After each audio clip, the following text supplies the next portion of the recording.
Google stopped publishing that number shortly after that screenshot. So that screenshot is a copy of Google from September 27, 2005. And on September 28th, they simply stopped putting the number up anymore. And what they admitted was what everyone had been admitting in 2005, which is that the web is so big we can't even count it anymore.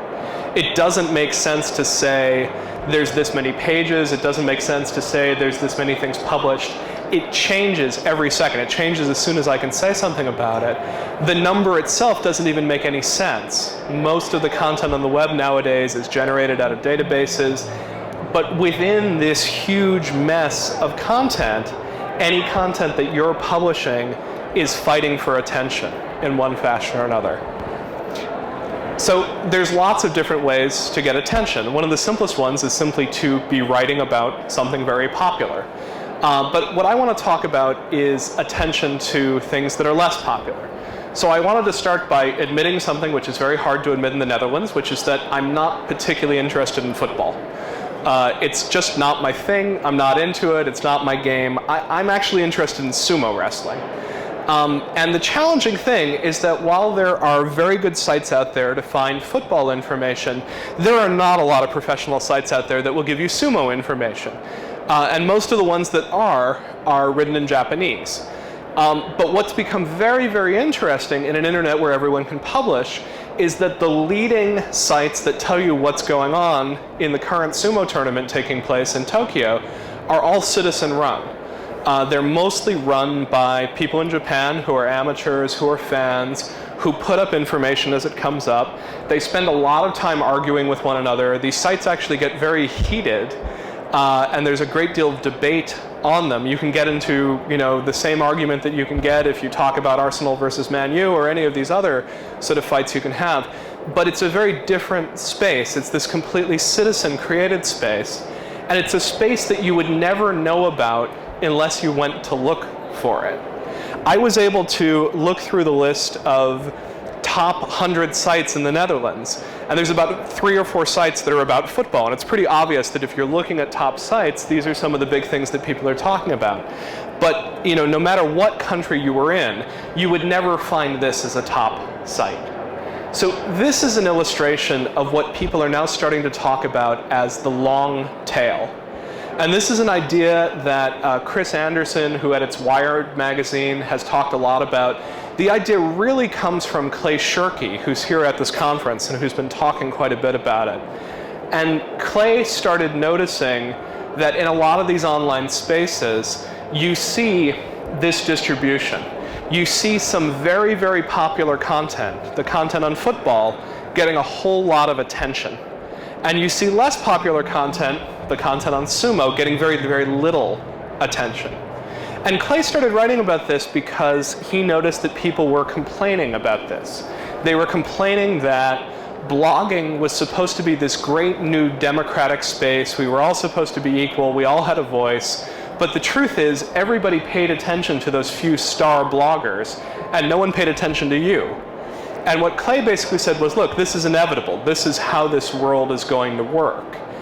Chris Anderson came along and said, this might actually be really good, because this is how media has always worked. There have always been the superstar movies that everyone knows. If I say Titanic, everyone has either seen it or made the decision not to see it, but they know what it's about. But if I reference Rashomon, it's possible that other people in this room haven't seen it or don't know what's associated with it. There's always been a star system. The theory behind the long tail is that this might actually change in an internet age. We might get a curve that looks a little bit more like this red curve. The point is, if I can search and find information on sumo, and I can decide, rather than looking at a sports site that's all about football, I can decide to pay attention to sumo, which I really care about, sumo gets more attention. It becomes more popular. That end of the tail gets thicker.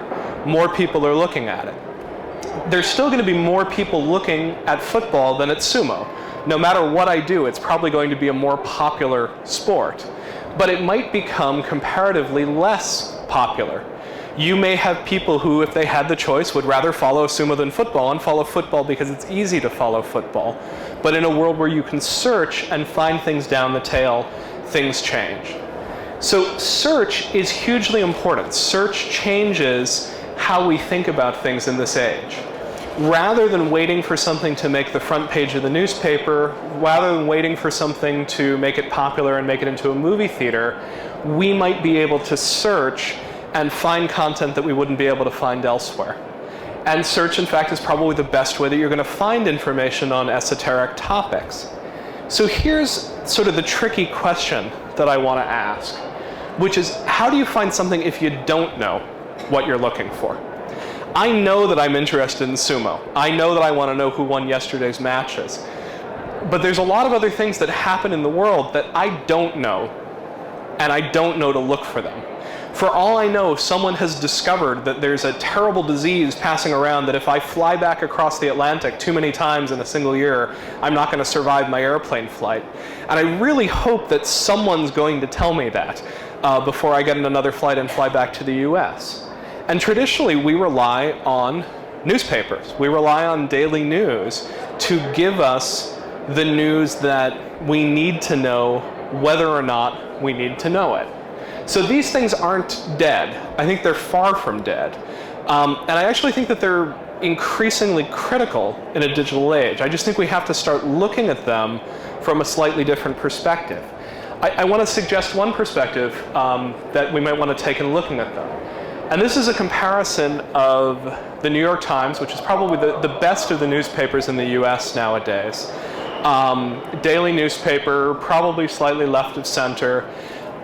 Huge reach outside of New York. It's actually not a very popular paper in New York City. There's two more local papers that are far more popular, but across the country, one of the most popular papers. This is the paper version, this is the online version. And the reason I'm putting them both up here is that they have very different things going on as far as choice. When you open the front page of that paper, you've got about 20, maybe 25 stories that you could explore. If you count the stories down at the bottom there where you're only getting 30 or 40 words, you probably have 20 to 25 hyperlinks, as I would call them. And they're basically an invitation to come into the paper and read more of a story. You also have a lot of information to tell you whether or not you might be interested in this story. There's a lot of bait on the hook. When you look at the story, you don't just have the headline, you've got a couple paragraphs of text, maybe you have a photograph, you have all sorts of things that might tempt you into reading a story. And you have something else, which is that there's not much real estate on this paper. You can only put so many stories there. So if an editor chose to put a story on the front page, she probably thinks it's pretty important. And she's trying to tell you something, that this might be something you need to know, whether or not you think you need to know it. You move over to the digital one, and things are actually very, very different. This is only part of the front page. If I showed it all at this scale, it would probably run about 4 meters through the floor. It's a huge page. And there's something like 400 links on it. And those are 400 stories that you could follow in one fashion or another. There's not very much information associated with those links. So you see something which essentially says current sports scores, and if you're interested in that, you're going to click on that. But you get very, very little information on these sort of deeper stories. So if you think, I'm not really interested in Burma, it's really relying on you to go ahead and figure out how to follow that link. It's not coercing you into following stories the way you were before. And there's a problem about this. I don't know how you guys eat, but if I have the opportunity to eat whatever I want, I'm probably more likely to eat chocolate cake than I am to eat broccoli. And when you have that opportunity to look at that huge page on the New York Times, there's the temptation just to eat chocolate cake. There's the temptation to go through and say, I'm interested in this, I'm interested in this, I'm not so interested in this, I'm going to eat the chocolate, I'm going to skip the broccoli. What's really good about that front page is that it coerces you to eat the broccoli. First of all, it tries to tempt you into it by trying to make it interesting and giving you something to work on. But then second of all, it suggests that this is so important you really have to pay attention to it. One of the really interesting things is that as we talk about the